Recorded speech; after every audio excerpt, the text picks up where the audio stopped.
جی میں بہت شکر گزار ہوں بزم محبان نعت کا کہ انہوں نے آج یہ ہمیں سعادت بخشی کہ حضور صلی اللہ علیہ وسلم کی بارگاہ رسالت میں ہم اپنا جو ہمارا فن ہے، جو ہمارا سخن ہے، اس کو ہم پیش کر سکیں۔ اللہ پاک آپ تمام حضرات کی اور میری بھی حاضری قبول فرمائے۔ یہ جیسے ایوب صابر صاحب نے کہا، واقعی نعت لکھنا تو ہے تو بڑا مشکل کام کہ اس میں مطلب کچھ ایسی کوئی بات ہو جائے تو لینے کے دینے پڑ جائیں، تو اس لیے جو ہے نا اس سے بہت سارے شاعر جو ہیں یہ تھوڑا پرہیز کرتے ہیں کہ کوئی ایسی بات نہ ہو جائے، تو اس لیے پھر بھی اس کے باوجود آپ حضرات اس کی محافل سے جاتے رہتے ہیں، آپ مبارکباد کے مستحق ہیں اور ہم بھی کو بھی بلاتے ہیں تو یقیناً ہم بھی کچھ نہ کچھ پھر کہتے رہتے ہیں اور اپنی حاضری لگوانے کے لیے حاضر بھی ہو جاتے ہیں۔ تو بہت شکریہ آپ حضرات کا۔ کچھ اشعار جو میں نے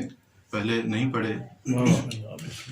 آپ نے کہا کیا کہنے وہی ردیف ہے میرے پاس بھی۔ ماشاءاللہ۔ سر میں طیبہ کی خاک کیا کہنے،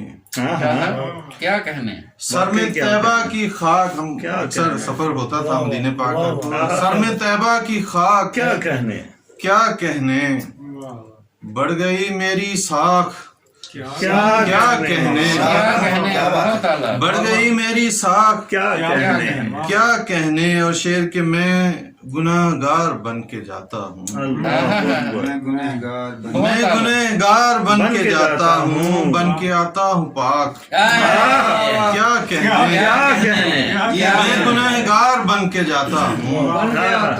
بن کے آتا ہوں پاک کیا کہنے، کیا کہنے۔ اور شعر دیکھیے کہ فخر آج آپ کی شفاعت پر، فخر آج آپ کی شفاعت پر، کل جو رہ جائے ناک کیا کہنے، فخر آج آپ کی شفاعت پر، کل جو رہ جائے ناک کیا کہنے، کیا کہنے، اب کے عشق نبی میں کر بیٹھے ہم گریبان چاک کیا کہنے، بہت اعلیٰ، اور خیر مقدم خدا نے آپ کیا، بھائی بہت خیر مقدم خدا نے آپ کی، خدا نے آپ کیا، عرش پر پرتپاک بہت اعلیٰ، خیر مقدم خدا نے آپ کیا، عرش پر پرتپاک کیا کہنے۔ اور شعر کے کٹتے ناموس مصطفیٰ پہ سبھی،